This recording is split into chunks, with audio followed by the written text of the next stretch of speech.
Hey guys, what's up? Welcome back to another makeup tutorial. One of my audience asked me to do a concealer that our concealer usually crease by the side of our nose. There are a lot of things that could cause that. Your skincare, like I used to say, anything that has to do with your base application, your foundation, your concealer, and you notice that it's creasing or it's not sitting well, you want to check with your skin care routine first. Then after that, if you're sure that your skincare routine you are doing them religiously, then you want to look at how much of this product you are putting in that area, and you want to look at how well are you blending those areas out, and also you want to look at how well are you setting those areas.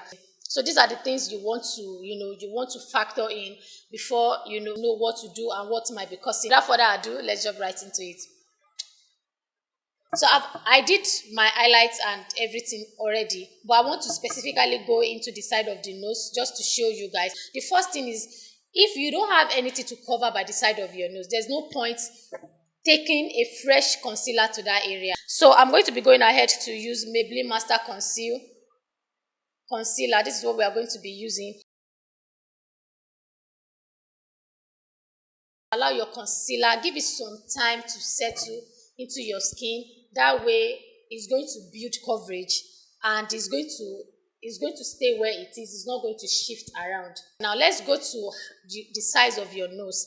So if you are somebody that you can't easily see the side or the corner of your nose, you want to move it to this side. Like, I can see the side of my nose, I can blend the side of my nose without shifting it.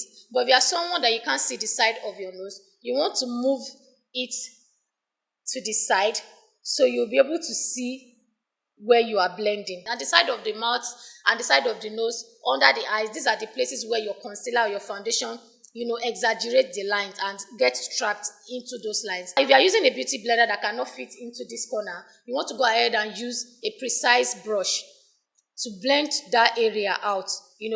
I'm shifting it out this way. Can you see? I'm blending it out so I can get to the innermost part of my nose. After blending out, guys, I'm going to go ahead and use my brush to feather the edges out.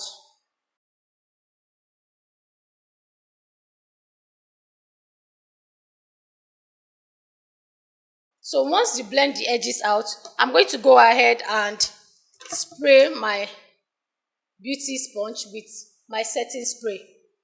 I'm going to go ahead and use that to further blend that area out. Can you see, guys? See? So once you blend that out, you're going to go ahead and set. You're going to dip your beauty sponge into your setting powder and press it into the area. See, guys? So the next step is, this is not necessary.